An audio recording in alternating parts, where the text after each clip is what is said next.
TPT+, la chaîne panafricaine des diasporas.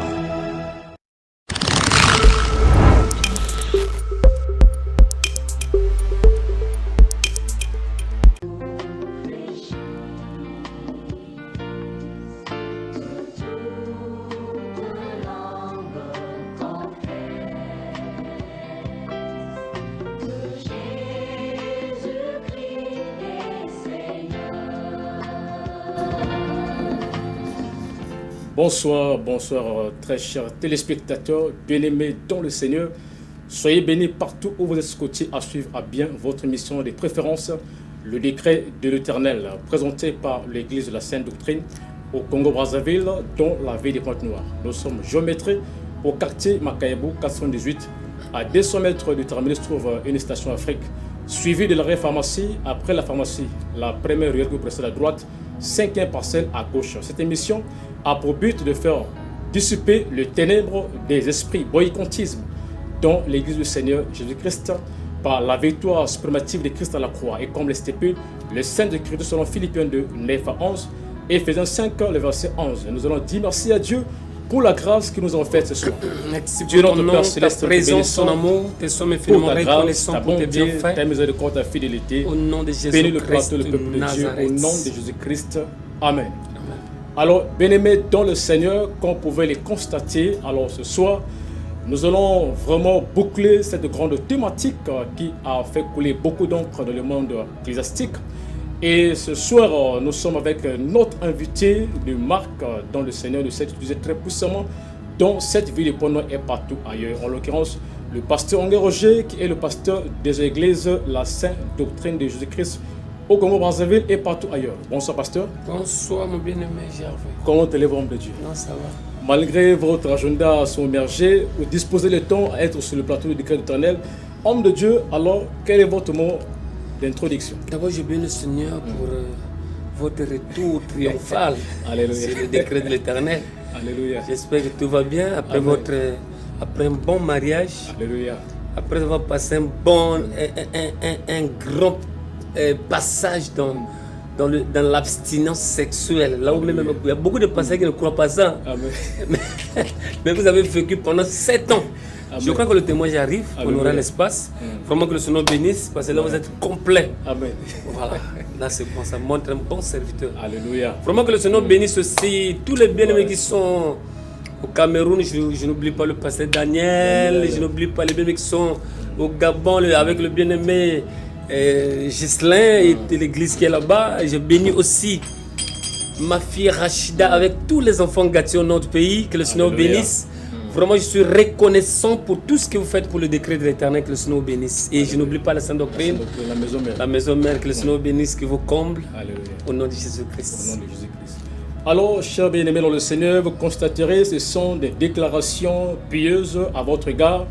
Voilà, ce soir, nous allons boucler la grande thématique qui s'affiche en bas de vos écrans, dénommée « Attention, ne tombez pas dans le péché impardonnable ». Alors, pendant le déroulé de l'émission, il n'est pas bon de nous appeler en direct. Toute préoccupation et réaction, veuillez nous le faire parvenir via les numéros qui s'affichent en bas de vos écrans par les SMS. Les appels, vous les ferez à la fin de l'émission. Alors, l'homme de Dieu, puisque c'est le bouclage, nous allons encore rappeler ce grand passage qui s'affiche en bas de l'écran.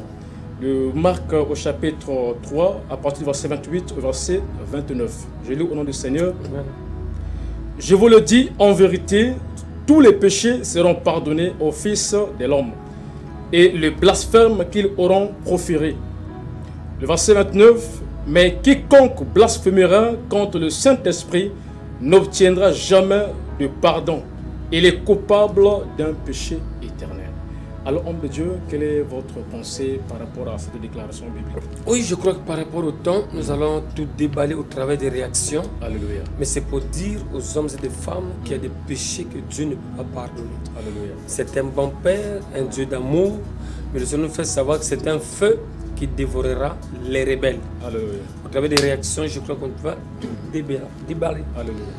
Alors, homme de Dieu, en titre de rappel, c'est quoi le péché impardonnable? Le péché impardonnable, comme cela est bien interprété, le péché impardonnable, c'est un péché que Dieu ne peut pas et ne pourra jamais, dans ce siècle et dans le siècle présent, c'est-à-dire le siècle présent et le siècle à venir, Dieu ne pourra jamais le pardonner. C'est pourquoi, pour avertir un peu le peuple, le Seigneur pouvait dire au peuple d'Israël que quand vous allez partir là avec Moïse, Moïse dit à ton peuple que le Saint-Esprit ne pourra jamais vous pardonner. L'ange qui va avec vous là ne pourra jamais vous pardonner. Donc évitez de faire des erreurs bêtes. Maintenant, quand il donne l'interprétation pour la nouvelle dispensation, il dit que tout péché que les hommes peuvent commettre peuvent être pardonnés. Mais le blasphème, donc tout péché contre le Fils de l'homme peut être pardonné, mais le blasphème contre le Saint-Esprit ne peut jamais être pardonné. C'est pourquoi aujourd'hui nous avons des problèmes, nous avons des hommes et des femmes, nous avons des nations qui sont en train de couler dans le sens spirituel, dans un vide terrible à cause du blasphème du Saint-Esprit. Alors, homme de Dieu, comment donc ça se passe? De quelle manière le Saint-Esprit est blasphémé? Parce que nous avons dans le monde chrétien aujourd'hui, les gens commettent les péchés, les soirs ils se repentent, ils commettent les péchés, ils se repentent. Maintenant, à quel moment le péché du blasphème est donc lié au Saint-Esprit? Pour que les gens comprennent que le Dieu d'amour peut changer en fait dévorant, les gens peuvent comprendre pourquoi le monde est en train de se brûler aujourd'hui. Et comment aussi dans le milieu des hommes, des femmes qui ont la parole de Dieu, comment le péché ne peut pas être pardonné.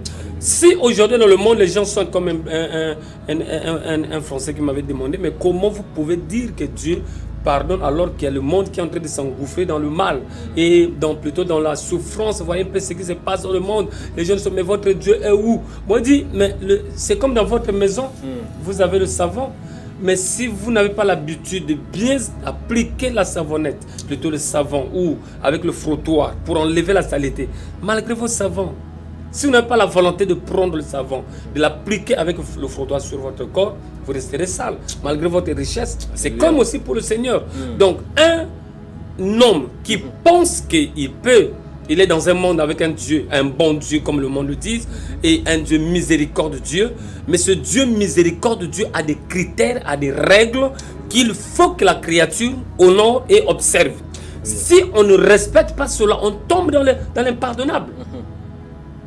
Mais maintenant, homme de Dieu, donc Michée nous parle, selon Michée 6, au verset 7 et 18, là-bas, la Bible dit que Dieu pardonne tous les péchés. Tous les péchés qu'un homme aura commis sur la terre seront pardonnés. Mais pourquoi seulement le péché du blasphème que Dieu ne peut pas pardonner? Vous savez aujourd'hui qu'est-ce que le monde est en train de faire? Pour que vous puissiez bien comprendre, nous avons une racine qui s'est fait construite depuis l'origine. Et cette ficelle est en train de nous ramener jusqu'à la fin. Nous avons deux ficelles. Nous avons la ficelle de Caïn et celle d'Abel. Mais nous avons celle de Caïn qui est en train de toujours travailler pour nuire à cette bonne sémence, celle d'Abel. Nous avons un groupe de gens qui se sont constitués en héritage de Caïn pour détruire le bien sur la terre. Donc ils ont des études, ils ont tout ce qu'ils sont en train de faire dans le but toujours de nuire la terre. C'est pourquoi le Seigneur, quand il peut parler en Apocalypse, dit le Seigneur va détruire tous ceux qui se sont mis à détruire la terre. Donc il y a des gens qui ont des œuvres qui sont en train de détruire, polluer la terre. Aujourd'hui, il y a des endroits dans le monde où on te montre le travail est là, mais il faut que tu insultes Dieu pour que tu puisses avoir ce travail. L'argent est là, mais il faut que tu acceptes d'insulter Dieu. Une femme est mariée. Avant de donner le travail, si tu dis qu'il te couche d'abord avec toi, ça veut dire que tu es en train de lui pousser, de la pousser d'insulter Dieu. C'est ça le problème. Tout péché que les hommes peuvent commettre sont pardonnés. Mais l'insulte contre l'Esprit de Dieu, c'est un problème. Mais il y a des gens qui sont restés comme Caïn dans ce stade-là et qui sont en train de travailler pour pousser les autres. Donc ils sont comme les bénéficiaires, les héritiers des terriens de la richesse terrestre, mais pour que tu puisses en avoir, il faut que tu insultes d'abord Dieu. C'est là où il y a beaucoup qui sont en train de tomber. C'est pourquoi le Seigneur dit que si cela était possible, si Dieu n'avait pas raccourci les jours, aucune chaîne ne sera sauvée. Parce que la méchanceté va remplir la terre à tel point que l'amour d'un grand homme sera refroidi. C'est ce qui s'est passé dans Sodome et Gomorrhe. Amen. Tout le monde était actif sur le mal. Il n'y avait que 4 personnes qui étaient impéissants. Et c'est pourquoi le Seigneur, avant de détruire, voulait d'abord les faire sortir. Voilà. Homme de Dieu, le switch du caractère de Caïn aujourd'hui fait polluer beaucoup de gens. Maintenant, qu'en est-il vraiment de l'Église qui a reçu le mandat, qui devait vraiment ramener toutes les choses à l'ordre? Mais pourquoi l'Église ne fait pas son travail? C'est pourquoi, mes frères, l'Église de 90 n'est plus l'Église de 2026. Pourquoi? Parce que ces gens-là, quand ils ont amené l'Évangile, ils ne se sont pas préparés comme Aaron aux côtés de Moïse. Amen. Il avait bénéficié de cette grâce de Dieu. Mais pendant que Dieu utilisait Moïse, lui il était l'interprète, il ne s'est pas préparé. Voilà pourquoi après l'absence de Moïse, Aaron va tomber dans le péché impardonnable. En fabriquant, par la pression des hommes, il a fabriqué une statuette auquel il pouvait dire au peuple, allez-y adorer, voilà le Dieu qui vous avait fait sortir. Quel blasphème! Dieu ne pouvait pas pardonner cela. C'est ça le problème. Donc, ça veut dire que les gens aujourd'hui font la même continuation. C'est ce qui constitue le péché impardonnable. Il y a des païens qui ne peuvent même plus être graciés par Dieu. Parce qu'ils ont fait... Vous savez ce qui se passe? Dieu a créé un animal. Il ne lui a pas donné la conscience. Mais pour l'homme, Dieu lui a donné la conscience. Alléluia. Mais l'homme est en train de faire un travail de détruire sa propre conscience. C'est pour vous les voyez à longueur de journée, de nuit, toujours dans la boisson pour essayer d'effacer les erreurs qu'ils ont commis ou qu'ils ont fait écrire sur leur conscience. Ils ne peuvent pas. C'est ce qui va les pousser à la mort. Après le lendemain, vous allez entendre qu'il est atteint d'une maladie de poumon, il est atteint de ceci parce que il a travaillé volontairement pour adhérer au mal. Et puisqu'il ne peut plus l'effacer, alors il est en train de s'entraîner vers le mal, vers la mort. C'est pour ça qu'on dit le salut du péché, c'est la mort. Maintenant, homme de Dieu, à quel moment le païen blasphème contre le Saint-Esprit? Au moment où il n'a pas encore la connaissance, il est dans l'ignorance. Non, papa, le Saint-Esprit avait fait son travail. Le Saint-Esprit avait fait un grand travail. Le jour de la Pentecôte, l'apôtre Pierre a bien parlé que jusqu'aux extrémités de la terre, Alléluia. ce don est pour vous, pour nous, pour nos enfants et pour tous ceux qui croiront de partout. C'est pourquoi nos grands-parents, nos aïeux, ont eu à constituer leur clan, leur loi de la coutume, de leur base ethnique sur les critères de la parole de Dieu. Vous voyez? Dans le temps, on ne pouvait pas coucher avec une jeune fille tant que vous ne l'avez pas épousée. Dans le temps, avant que la parole en papier en arrive. Mais la parole spirituelle inspirée par le Saint-Esprit a évangélisé nos parents. C'est ça le problème. Ils ont respecté jusqu'à ce moment où les gens ont cherché maintenant à éteindre cette flamme. Mais le Seigneur a suscité des églises. Au départ des églises, ils étaient dans la même lignée. Mais au fur et à mesure, le monde est en train de gagner. Et voilà pourquoi le péché commence à prendre comme le dessus. Mais selon la prophétie, le Seigneur dit que si cela était posé, même les églises seront séduits. C'est pourquoi vous remarquez aujourd'hui, ce qui était chaud hier, aujourd'hui sont devenus froids, tièdes. Maintenant, homme de Dieu, qu'est-ce qui emmène le chrétien d'aujourd'hui à se renoncer et de tomber dans le péché de blasphème? D'abord pour le païen, parce que le païen a constitué un stade de non-évangile. Et il a fait de son mieux volontairement de s'impliquer, de s'inculquer de la racine de l'anti-Dieu. Et c'est de là qu'il s'est fait plonger dans un péché impardonnable. Vous voyez? Et il y a même d'autres païens qui empêchent même les enfants, leurs femmes, leurs enfants, pour d'aller prier là où la parole de Dieu est bien prêchée. Et au prétexte de dire quoi? Oh, vos églises là, vos sectes là. Alors que les véritables sectes, ce sont des endroits où ils pensent être mieux. Là où il y a même le péché en abondance, l'idolâtrie en plein fouet. Vous voyez? C'est de là le problème. Donc il a construit une parcelle anti-Dieu. C'est de là qu'il est tombé dans le péché impardonnable. Dieu ne peut pas le pardonner parce qu'au travers de lui, il y a des générations seront anti-Dieu. C'est ce qui fait aujourd'hui que dans le monde païen, il y a des païens qui ne peuvent plus avoir l'accès de la grâce de Dieu. Alors que la grâce de Dieu, source de salut pour tous les hommes, a été manifestée pour quiconque prête son oreille et obéit Mais il y a des gens qui n'acceptent pas d'obéir. Voilà. Homme de Dieu, la Bible nous parle dans Hébreux 10, il nous parle du péché volontaire. C'est quoi le péché volontaire? Le péché volontaire, c'est quand la personne est consciente de quelque chose, mais il le fait quand même. Vous connaissez, le Seigneur dit, celui qui fait faire le bien, mais qui fait le mal à la place, il commet péché. C'est un péché qui reste dans la conscience. Alléluia. Vous voyez? Donc, il sait faire le bien, il était éclairé pour faire le bien, mais volontairement, il adhère à faire le mal. C'est un péché impardonnable. C'est pourquoi le Seigneur prévient dans Hébreux 10. Après être éclairé, et il aide les gens à ne pas tomber dans ce péché, parce que ce péché est en bas. Mais quand la personne n'a plus l'habitude d'être ensemble avec les frères et les sœurs pour écouter la bonne parole, cette personne est en train de descendre petit à petit aux escaliers qui lui amènent à la descente et à la chute du péché impardonnable. C'est pourquoi le Seigneur prévient de ce passage. N'abandonnez pas vos assemblées comme est devenu la coutume de certains. Amen. Voilà, parce qu'après avoir appris la connaissance de la vérité, si vous continuez à pécher, vous êtes en train de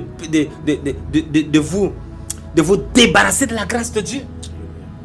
Mais homme de Dieu, pour aider les téléspectateurs qui nous suivent ce soir, quand on parle du péché volontaire, c'est caractérisé par rapport à quoi? Il y a une habitude, il y a un acte où la personne se pose comment? Cela veut dire quoi? Le Saint-Esprit est venu se faire loger dans la vie d'une personne. Il a fait de cette personne-là née de nouveau comme un temple, sa maison. Maintenant, au fur et à mesure que la personne est en train d'obéir à la parole, il est en train de permettre au Saint-Esprit d'avoir un terrain vaste d'activité dans sa vie. Mais quand la personne va commencer à restreindre le temps, l'espace de Dieu au travers de la saturation du mélange, parce qu'au fur et à mesure qu'il va commencer à mélanger les pédales, à manger le péché, à remanger ce qu'il avait vomi, le Saint-Esprit est étouffé. Il ne peut pas rester dans la saleté. Alléluia. Alors il est obligé de sortir. Et quand il sort, c'est là où on parle de blasphème. On a blasphémé, on a attristé le Saint-Esprit. Le Seigneur dit, prévient même dans Ephésiens 5, dit, n'attristez pas le Saint-Esprit. Parce qu'il est là pour nous aider à l'enlèvement. Alléluia. Voilà. Et Hébreu continue à nous dire qu'il parle de rebelles. Qui est le rebelle selon la parole de Dieu? Le rebelle, c'est celui qui est en train de marcher contrairement à la vérité de la parole de Dieu. Il était instruit sur la connaissance de Christ. Il a compris que la parole de Dieu est bonne. Il a vécu l'expérience de la nouveauté de la parole de la vie chrétienne. Alléluia. De la nouveauté, de la nouvelle naissance que le Seigneur dit dans, je crois bien, c'est 2 Corinthiens 5. Là où il dit que, oui, le verset 17 dit, quand quelqu'un est uni en Christ devient une nouvelle créature, les choses anciennes ont disparu. Voilà. Les choses anciennes ont été disparues. Et il est en train de vivre dans la nouveauté. Amen. Mais un jour fut arrivé que le monsieur a commencé à réfléchir autrement. Mais le fait de faire marche en arrière, il était en train de se constituer en cochon et en chien. Alors le Saint-Esprit ne peut pas habiter dans un chien ou dans un cochon. Il est étouffé. Voilà. Homme de Dieu, un bien-aimé a posé la question de savoir, homme de Dieu, y a-t-il des conséquences du péché impardonnable? Oui, il y a des conséquences parce que quand la personne commence à faire marche en arrière pour enlever le péché, c'est comme Caïn, le Seigneur l'a prévenu. Le Seigneur dit, quand vous voyez des frères s'écarter, allez vers eux. Exhortez, s'ils ne vous entendent pas, prenez 2, 3, au fur et à mesure jusqu'à porter à l'église. Mais quand la personne a traversé toutes ces barrières, alors la personne a accepté volontairement, comme aujourd'hui, beaucoup qui sont en train de repartir réellement dans le monde des ténèbres et qui renient Christ. Ce sont ces gens-là qui sont en train d'amener des fausses évangiles sur la place de l'église. Ce sont ces gens-là qui sont en train d'amener des mauvaises doctrines parce qu'ils connaissent. Remarquez ceux qui sont partis dans d'autres religions qui sont en train de combattre la chrétienté aujourd'hui. Ce sont des gens qui étaient chrétiens. Mais le fait d'être tombés dans le péché impardonnable, ils se sont convertis dans d'autres milieux où on peut leur permettre d'avoir 10 femmes, 15 femmes, il n'y a pas un problème. Alors ils commencent à tourner maintenant contre l'église. Une personne qui était dans la sainte doctrine, qui a marché sur la parole de Dieu, il était d'accord avec Christ. Mais quand il est tombé, au lieu de se repentir pour revenir, non, il fuit. Alors il commence à compter, oh là-bas il y a trop de lois. Oh, c'est de quel genre d'église? Voilà. Alors qu'il était dans l'assiette, mais il a perdu les pédales. C'est pourquoi il commence à combattre Christ. Voilà. Homme de Dieu, nous rentrons de réaction des téléspectateurs. Il y a un bien-aimé qui a posé la question de savoir, pasteur, pourquoi aujourd'hui nous remarquons les enfants des serviteurs de Dieu qui sont nés vraiment dans la vie pastorale. Mais nous constatons ces enfants-là, les filles comme les garçons, parfois ils grandissent sur la pagaille, malgré où ils sont en train de grandir là où il y a la parole de Dieu. Qu'est-ce qui produit cela? C'est pourquoi le Seigneur dit instruisez vos enfants depuis le bas âge. Enfin, quand ils vont croître, qu'ils ne se détournent pas de la voie de la parole.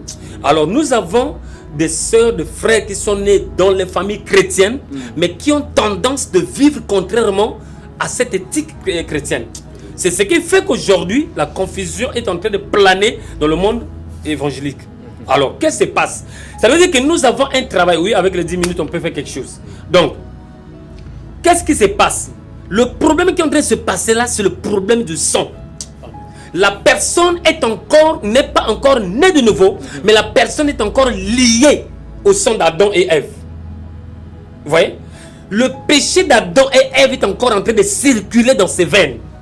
Il n'est pas encore renouvelé et restauré. C'est pourquoi cette contradiction est en train de s'imposer. C'est pourquoi le Seigneur dit de les apprendre à vivre selon la parole. Donc au fur et à mesure que vous allez arroser la parole va les amener à une certaine dimension de conscience et jusqu'à ce qu'eux-mêmes vont prendre l'engagement de baptême. C'est après cet engagement que ces gens vont commencer à manifester le changement et la nouveauté. Sinon, vous allez voir les caractères de ces enfants ne sont pas différents avec les païens. Mais ce qui leur donne un peu quand même d'avantage, c'est parce qu'ils ont quand même la crainte, parce qu'ils savent que si je fais ça, papa va me taper. Alléluia. Et c'est pourquoi sous cette surveillance, ça va les aider à grandir jusqu'à l'âge de la conscience. Alléluia. Voilà, c'est pourquoi le Seigneur dit, il faut les sanctifier, il faut prier pour ces enfants. Maintenant, dans ce moment-là, lorsqu'il y a cette lâcheté des parents qui devaient encadrer les enfants, maintenant les enfants-là peuvent-ils tomber dans le péché impardonnable? Non, mais c'est pourquoi le Seigneur dit les parents doivent avoir un témoignage propre. Amen. Parce que les enfants-là sont en train de vivre, leur survie se repose sur le témoignage des parents. Et quand les parents faillent, automatiquement les enfants sont perdus. Amen. Parce qu'ils voient papa qui prêche à l'église en train de taper maman à la maison. Bon, maintenant comment l'enfant là va? L'enfant sera troublé. Vous voyez? On arrive à la maison, c'est maman qui manque le respect à papa. Alors qu'à l'église, on connaît ça. L'enfant est troublé. Donc c'est pourquoi ces enfants sont surtout gaspillés par le non-assise des parents. Il faut que les parents soient stabilisés. C'est pourquoi on présente un enfant à l'église, on parle toujours aux parents d'être les modèles pour qu'ils puissent garantir la vie de ses enfants. Il faut que ces enfants, en grandissant, disent que papa, vraiment, mon père est bon, ma maman est bonne, parce que je ne les ai pas vus faire ce que les païens font. Voilà, c'est ce qui aide, c'est ce qui va les aider. Voilà. Mais homme de Dieu, est-ce que tous les enfants doivent-ils les présenter à l'église, même si un enfant est né dans le péché? Bon, mais l'enfant naît dans le péché parce que tous les enfants qui naissent dans le péché, dans les rapports contraires à la parole de Dieu, ils doivent être recommandés, sinon dans le contexte où c'est l'enfant, il n'est pas parent, il est sorti par la grâce de Dieu. Amen. Il est question de le recommander à Dieu. Amen. Pour que ce Dieu-là lui fasse grâce. Alléluia. Voilà. Maintenant, homme de Dieu, pourquoi certaines familles chrétiennes qui permettent aujourd'hui, papa peut dans une autre église, maman dans une autre église, et les enfants sont dans une autre église. Maintenant, le soir, ils reviennent tous avec une doctrine contradictoire. Qu'est-ce que se passe? Non, ça dit déjà, un homme comme ça, c'est un homme qui n'a pas de position. Un frère dans ta maison, ta femme est prise ailleurs.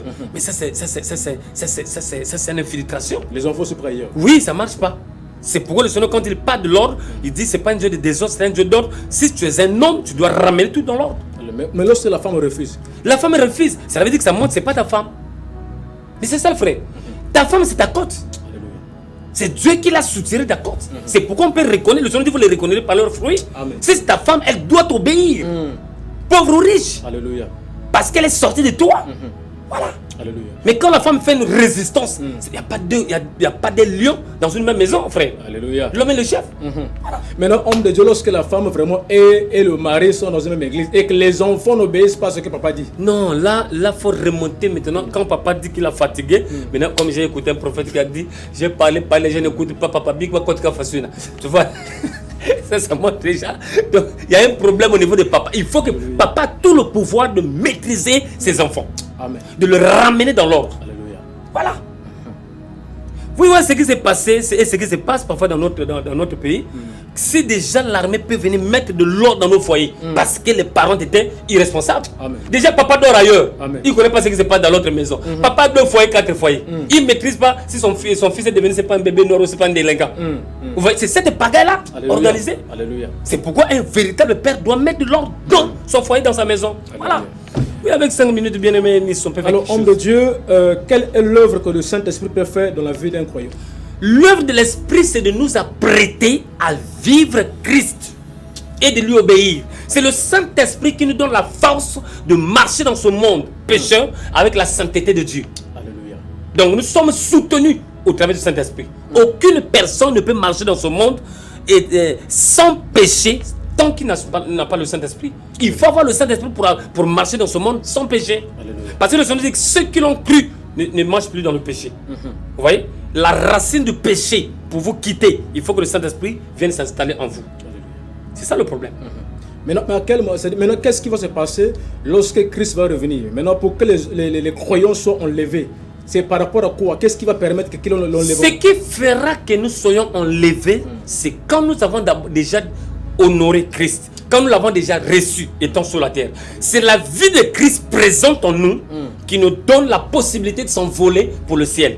Alléluia. Quand le Seigneur apparaîtra, la Bible déclare qu'il n'y aura pas des escaliers qui vont nous faire relier ou rattacher ou ramener vers lui. Mais la Bible dit que quand il apparaîtra sur les airs, la puissance du Saint-Esprit va se manifester pour attirer tous ceux qui ont l'image et la stature de Christ en eux. Alléluia. Tous ceux qui sont venus comme Christ, que le monde a témoigné, ils ne sont plus comme nous, mais ils sont comme Christ. Ce sont ces gens-là qui auront le courant d'être transportés vers le ciel. Alléluia. Mais celui qui a marché contrairement dans la rébellion avec la parole de Dieu ne peut pas être enlevé. Amen. Vous ne pouvez pas prendre une pièce de 100 francs pour le faire capter avec les mains. Ça ne peut pas. Et une pièce de 25, ça ne peut pas s'enlever. Ça ne peut pas s'élever. Donc il faut que pour qu'il y ait confrontation, pour qu'il y ait attirance, il faut qu'il y ait la ressemblance et la forme. C'est pourquoi le Seigneur nous a reconstruit par Jésus-Christ. Alléluia. Et celui qui aura l'image de Jésus, c'est celui qui aura Dieu. Alléluia. Voilà. Alors, un bien-aimé a posé la question de savoir, pasteur, est-ce que le péché impardonnable se contamine comme un virus? Oui, parce que c'est pourquoi le Seigneur dit que les mauvaises compagnies corrompent les bonnes mœurs.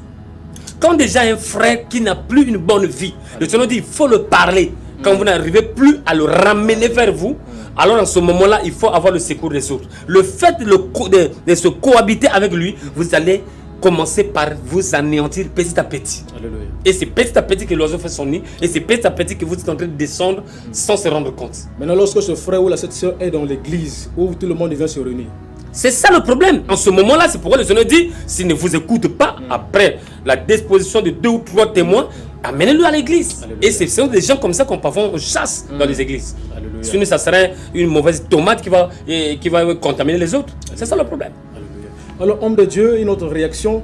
Pourquoi aujourd'hui les églises ne prêchent pas vraiment la parole de Dieu comme il se doit pour ramener les âmes de femmes à Christ pour le salut? Mais si déjà le pasteur est affecté par le virus, comment il peut avoir l'audace et la pression de prêcher la bonne nouvelle?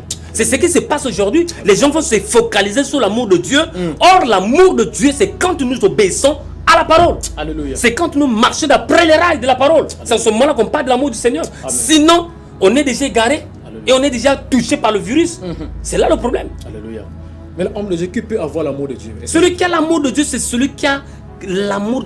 Le Seigneur dit qu'on peut tout avoir.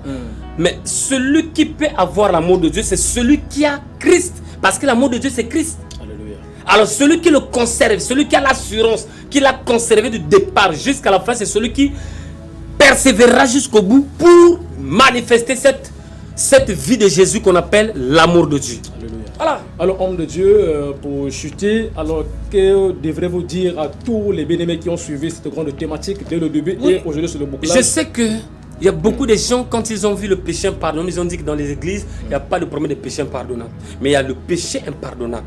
Ce péché, c'est ce qui est en train de faire coucher beaucoup de grands hommes de Dieu et qui n'ont plus de voix, qui n'ont plus de mots.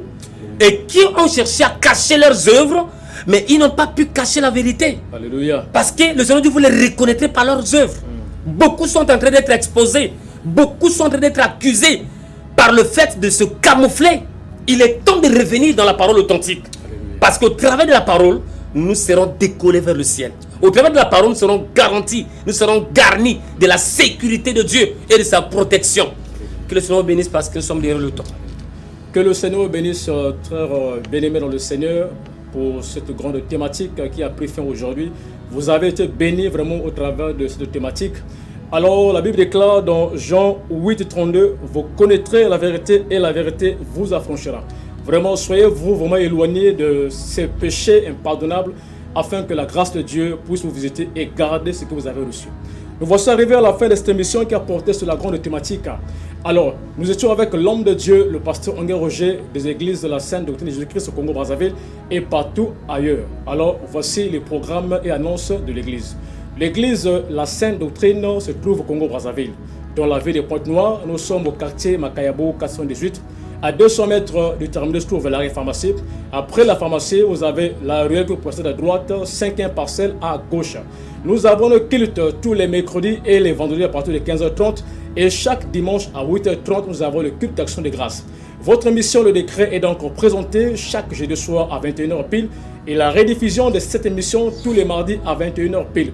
Alors, pour tous ceux qui veulent être en contact avec le pasteur, peuvent appeler au numéro qui s'affiche en bas de vos écrans. Ce sont ces deux numéros et par ces numéros, vous pouvez aussi lui envoyer des voix via WhatsApp. Pour ceux qui sont à l'étranger, vous avez le code 242. Et pour tous ceux aussi qui veulent vraiment rester scotchés à suivre nos émissions, des cultes et des enseignements, pour ceux qui sont vraiment passionnés à vivre la grâce de Dieu, alors le décret de l'Éternel a une chaîne sur YouTube. Vous pouvez aller dans la barre de recherche sur YouTube et taper le décret de l'Éternel TV, alors vous suivrez nos émissions. Alors, pour ceux qui étaient vraiment derrière la caméra pour suivre l'émission de ce soir, c'était notre bien-aimé Nice qui était chapeauté aux caméras et à la programmation des TV différents. Que Dieu vous bénisse. Merci pour ton ta présence, ton amour, nous sommes infiniment reconnaissants. Au nom de Jésus-Christ de Nazareth. Amen. Alléluia. Restez debout jusqu'au bout. Que le Seigneur bénisse. Que le Seigneur comble encore davantage. Amen. Jusqu'au bout. Merci.